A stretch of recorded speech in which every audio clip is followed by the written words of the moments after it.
What's up, everyone? Welcome back to the channel. Alex and Matt here for the sixth and final round of Swiss in our Modern 1K RCQ. We've got Jesse on Eldrazi Breaker. This is basically the aggro Eldrazi deck against Jacob on Creativity. Both players are 4-1.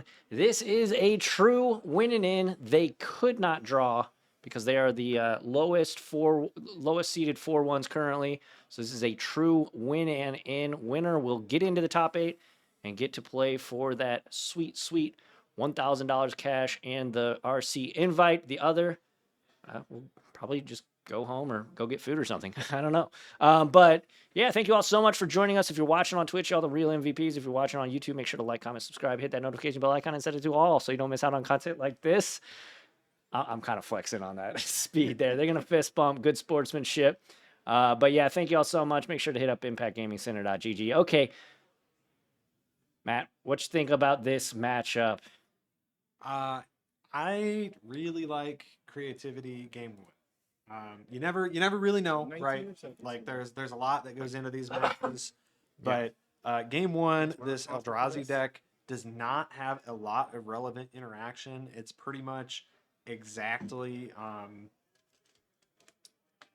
Thought-Knot Seer to prevent the creativity, and then if you stack up a ton of mana, you can maybe like Kozilek's Command, Exile, and Archon, but who are we kidding? If that's happening, something really weird is going on. So game one, the Creativity deck, especially I think Jacob was on the play here, that will play in his favor. He could potentially get an Archon into play pretty early. However, this is the aggro version of Eldrazi. He can kill fast. He's got hasty threats with that Eldrazi Line Breaker. Glaring Flesh Raker can deal a ton of reach damage. Yeah. Without needing to attack. So there is some interesting play here on both sides. The other thing I will note about Jacob's deck is he has a spicy one. He's teching for energy, and he has a main deck copy of Massacre Worm. Yeah. And that card is really good against energy and frequently blank cardboard against Eldrazi. Oof. So here we have the Chalice on 1 from Jesse. So that is one, an example of why I kind of like the Creativity deck in this spot. Chalice does turn off the Faithless Looting that Jacob just drew, but in general, it doesn't. Look, he's smirking about it. It doesn't do a lot in this matchup.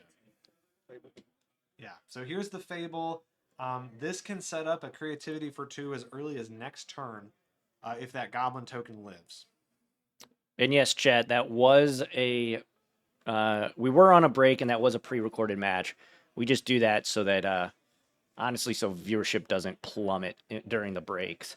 But yeah, from here on out, it should be pretty quick turnaround times. Once we get into the top 8, typically it's really fast turnaround time. So I know we've had some rounds, the last 3 rounds really have been like lightning fast, and we've had long breaks. But moving forward, this should be. Ooh, Wastecape Battle Mage. Yeah, I've seen this. So this is one of the nice things about getting to play this faster Eldrazi deck. So Wastecape Battle Mage, it's a colorless creature with 2 kicker costs, 1 for green, 1 for blue. The blue side is a bounce effect like a Mana War, and the green side gets you an exile effect on an artifact or enchantment. So it's kind of like a hybrid Mana War Reclamation Sage. Pretty good card. Yeah. But now here is what I was talking about. That Goblin token serves in, makes a treasure. Jacob can now just, if he's got the Creativity in hand, he can fetch a Dwarven Mine and get that Creativity going. Looks like he's choosing a way to turn. He does have a counter spell that's looking pretty bad in the face of 2 Cavernous Souls. Yeah, that's brutal. And here's the danger of waiting, though. If he has the Creativity, which I haven't seen it in his hand yet, it's probably getting taken here. And by probably, I mean definitely. It's gone. Yeah, they're not keeping up with the... doing a good job keeping up on that. Yeah, and there they mention it. Is that the red one? Okay, cool. Okay, so Jacob's been on camera before here. Jesse hasn't, so come on, Jacob. Get it together, bro. I think I played Jacob on camera here once, and he made a joke about not keeping up with life totals. Yeah, probably. Story checks out. Counterspell's not looking great. Surveils away the Ravgrim Triome. Massacre Worm in hand. Persist. So no creativity. Okay. So That's good, at least. in some ways, this Silver lining. is nice because like you're not losing a super relevant card here. I'm imagining. Take the Massacre Worm, Jesse. Don't be a coward. I mean, it might be Massacre Worm. He can almost cast it. He needs another black mana. Yep. It's either the Persist, but there's no Archons in the graveyard, so that one's not particularly enticing. I mean, if he takes it, he can persist the Massacre Worm back, right? No, it gets exiled. Oh, it so gets he's okay. safe there. Oh yeah. Because Thought not seer. But good. All right, so Thought Not Seer doing its job, slowing Jacob down a little bit. Another land off the top, not what he wanted to see. He's gonna have to. He's gonna need a little bit of luck. So we got the Chalice check going here. Keep dreaming. I don't think we're missing that, and we're winning in for top 8. But no. But I mean, what are your opinions on, and chat? What are your opinions on Chalice checking? You do it. I feel you do it. Some people think it's scummy, but like I don't think it's scummy, but again, it is kind of against the rules now as things like. Is it now? You casting it is your responsibility to keep track of the game state, and you casting a spell into Chalice is actively ignoring like a trigger, right? It is your opponent's permanent. They're responsible for it, so like technically, sure. Technically some right. gray area there. Technically right is the best kind of but- right, though, as we all know. Back in my day, Oh yeah, you 5 years Chalice ago, check 5 every years ago, time. you Chalice check every time. But in today's day and age, not so much. Interesting. Yeah, when I played Lantern Control and my opponent had Chalice on 1 and just ignored it, basically. I was like, Lantern? Codex? And they're all getting through. I'm like, and then finally he realized, what am I doing? But good times. Oh, okay. Another one. Escape Battle Mage coming in.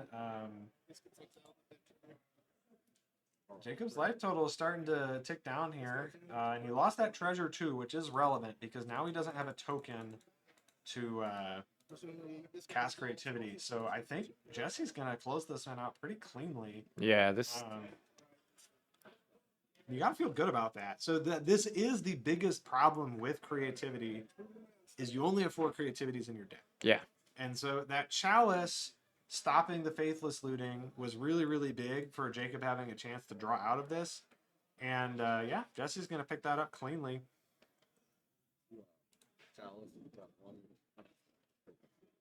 Chalice on 1, pretty good, says Jacob. Yeah. As he scoops his cards out. All right, heading over to the sideboard.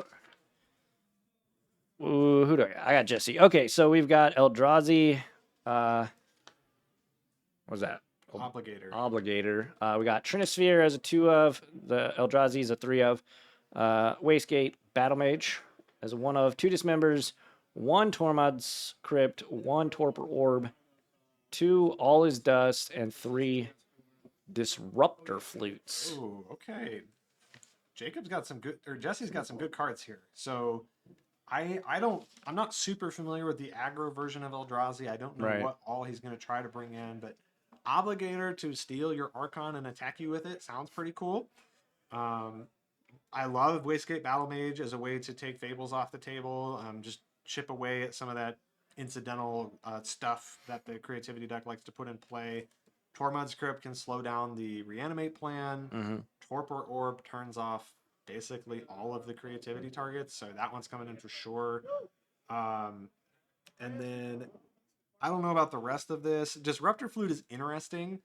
Like, it can catch a really relevant card. It lets you look at his hand, which is good, but you know, as we've talked about a couple times today, you don't really want to overboard. Yeah, so, you don't want to get lost in the sauce, and then there's your deck maybe doesn't really do anything. 10 or so cards here that Jesse could consider. and I'm sure he's got some experience in the creativity matchup to know which of those are the best cards, right? Because in terms of his main deck stuff, maybe he cuts like Sire of Seven Deaths because it's pretty slow. Yeah. But most of the rest of his creatures he's going to want to keep in, and so he's not going to want to trim that many cards. On Jacob's side here, we have an Elish Norn, Mother of Machines. That's 5-mana Elish Norn. Ureni, the Song Unending. That's a fun one from Tarkir Dragonstorm. 2 Surgical Extraction, 2 Through the Breach, 2 Terastodon, 3 copies of Wear Terror, 2 copies of Brotherhood's End, and 2 copies of Wrath of the Skies. So I expect those Through the Breaches to come in as just another way to cheat these big creatures into play. This Massacre Worm's definitely coming out. And then beyond that, it's just going to depend on how much he wants to bring in. I like Brotherhood's End a lot because it can take a Chalice off the table if you need it to, and it can also sweep away some of the smaller Eldrazi, the Battle Mages and the Clearing Fleshrakers. I don't know if you want these alternate creativity threats. Maybe Terastodon's pretty good. Elish Norn doesn't do anything against Eldrazi, so that's probably staying out of the way. Yeah, he's got some good stuff. This will be an interesting match. Jacob's take on creativity is pretty creative, pun intended, and he has some fun one-ofs in the main deck or some cards you don't see all that often. We got some Fire Ices, we got a Prismari Command. He's got a bunch of Spell Pierces; those are definitely coming out. So he probably has enough stuff that he can cut that he'll bring in probably 5 or 6 sideboard cards. So I did want to point this out because this is our other 4-1 battle here. This is the other potential. It could have gone on camera, right? So Keegan there in the orange hat is playing Ruby Storm. And Ryan, we had him on camera. I forget what he was playing, He's though. on Domain? Domain Zoo. Yeah. So the winner of that match, assuming they don't tie, but if there is a winner, that person will be locked for top 8 as well. Where's table 5? Because table 5, I think, is also.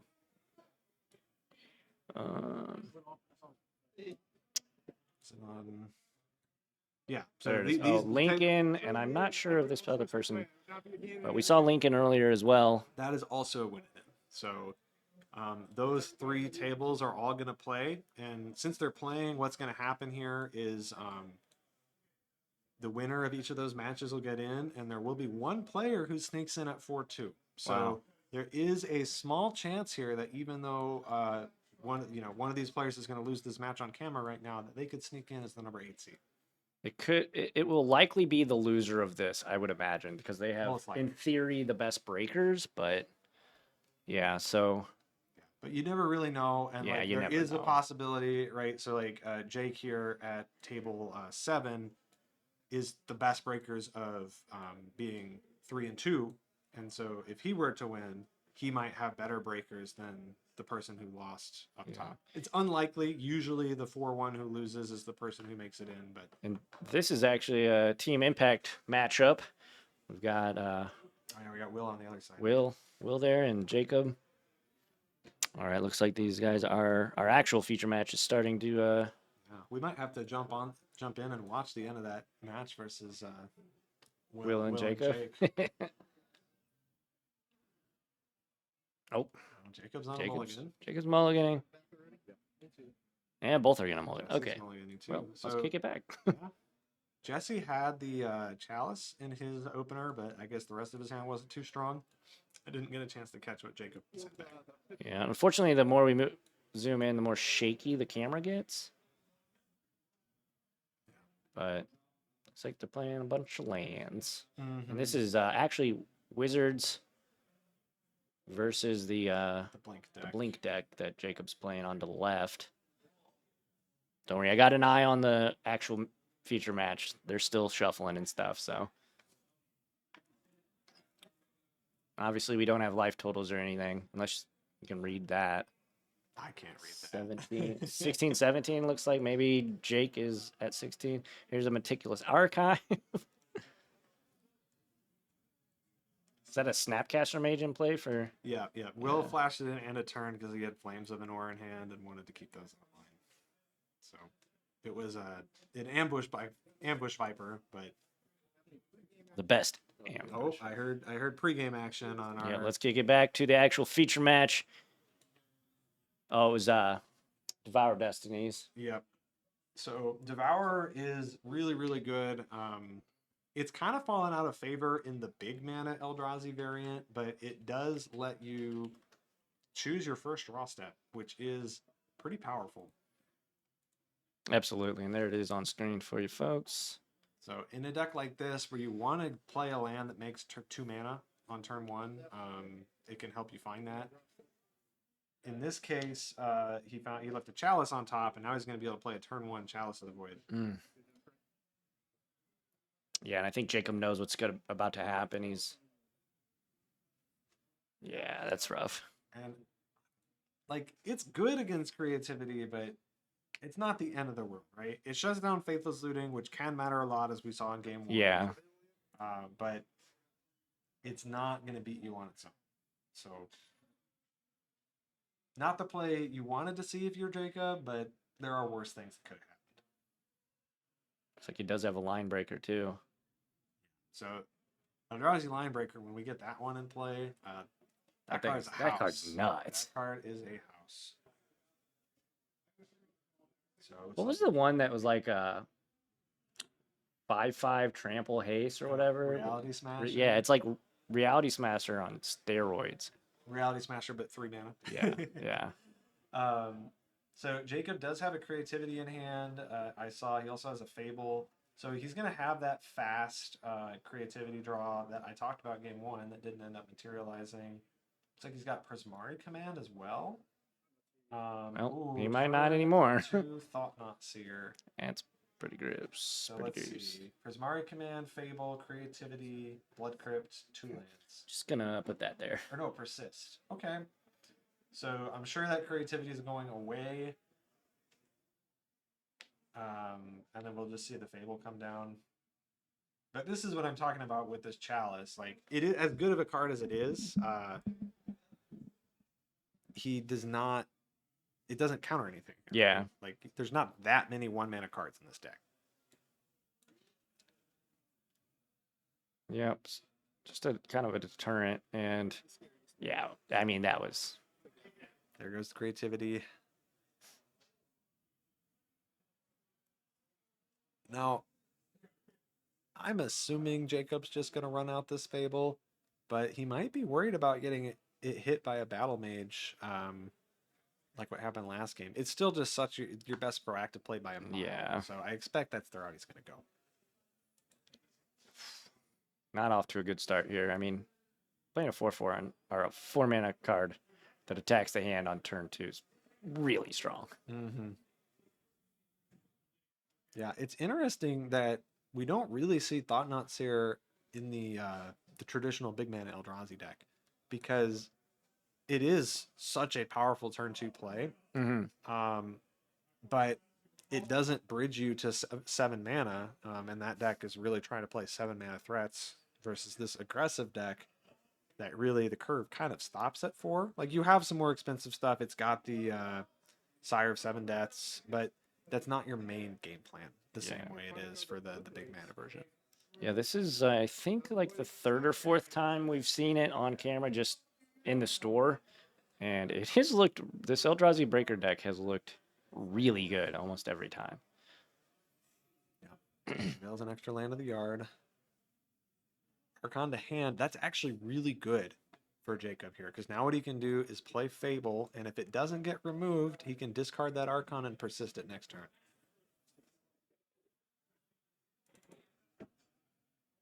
Shout out to Jesse for keeping the life totals up to date on the tablet. Yeah. Okay, and this actually I like even better. So Jacob's opting to pass and go for the Prismari command, which has the draw 2, discard 2 mode, and it doesn't get disrupted by the Wastegate Battle Mage. I like it. And if he really wants to, he can pop that Chalice of the Void. Line breaker in. Yeah, so Jesse has Sowing Micah Spawn, Dismember, and I didn't catch the 3rd card in his hand. Yeah, here's the Line Breaker. What a powerful card. Devoid, trample, 3/3 at the beginning of combat on your turn. Target creature you control gets haste and Such a plus house. X plus O. And so we went from attacking for 4 to attacking for Niner? 9. Nine? Was that a niner? Yeah. Now we'll see if that's going to be good enough to beat an Archon, because my guess is probably not. That Dismember does not take care of it on its own. Yeah, the last card in Jesse's hand is just a land. So, yeah, here comes the Persist. We know about it. The Dismember will take this off the board.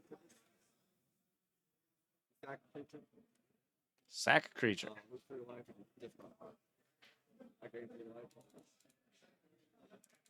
Yeah, so now Jesse has to decide between sacking the Thought-Knot Seer, which gives Jacob an extra card, and the Line Breaker, which is his main way to kill him. Yeah. I would probably. So we're so I would probably sacrifice Thought Knot Seer. yeah, it's hard really though. tough. It's a difficult choice. But if you sack the Thought-Knot Seer, he has Micah Spawn in hand, and so he's binning a land right here. He's going to be able to attack for 8 next turn.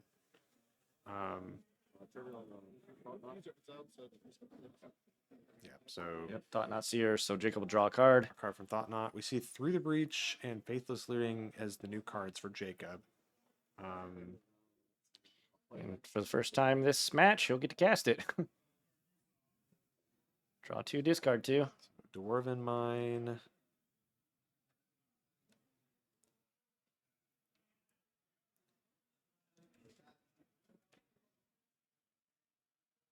So this game's really going to come down to, can Jacob put Archon into play next turn?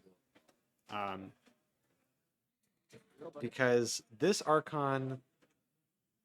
Oh, Jesse didn't kill the Archon.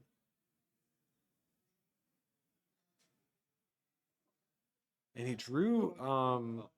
wow, what a draw step. He drew Linebreaker off the top. That's 10 damage. I think Jesse just drew the perfect card to win the game here. So, yeah, here's 3 mana for Linebreaker.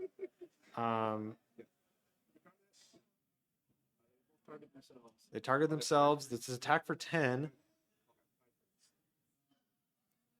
And there's Dismember. That is exact lethal.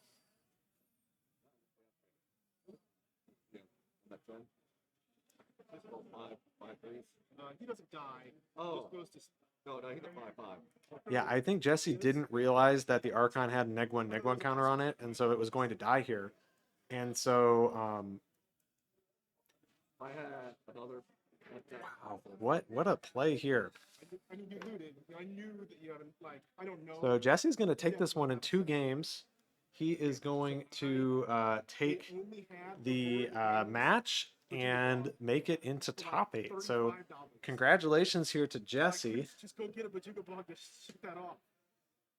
That's what I wanted to do this turn, is this. Go get Bajuga Bog, hit your guy, to shut off the line, but I just don't have it.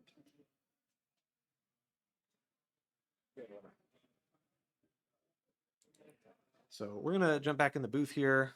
Alex had to step out, but he'll be joining us again here soon. So congratulations to Jesse on making the top 8. For those of you who are just joining us, this is our modern RCQ. This was round 6. So this was the last round of Swiss. So what's going to happen next is we are going to have our cut the top 8. It's not going to be a clean cut. So there are going to be 4 players who started the event 4-0, who are now going to be 4-0-2. They're all going to get in. We're going to have 3 players who were 4-1 going into this round, who won a match and are now 5-1, and that's 7 of our top 8. And then where things are going to get really interesting is we are going to have one player at 4-2 who will make it in. And that will be the player with the best tiebreakers. We don't know who that'll be. It's probably going to be one of the players who is 4-1 going into this round and lost. and had the best tiebreakers, but it could be somebody who was 3-2 and had really good breakers and took down the win. So I'm going to see here if I can open up our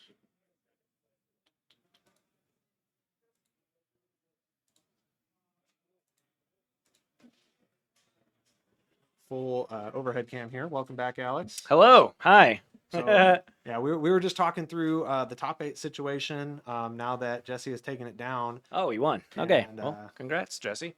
so just kind of wrapping things up for him.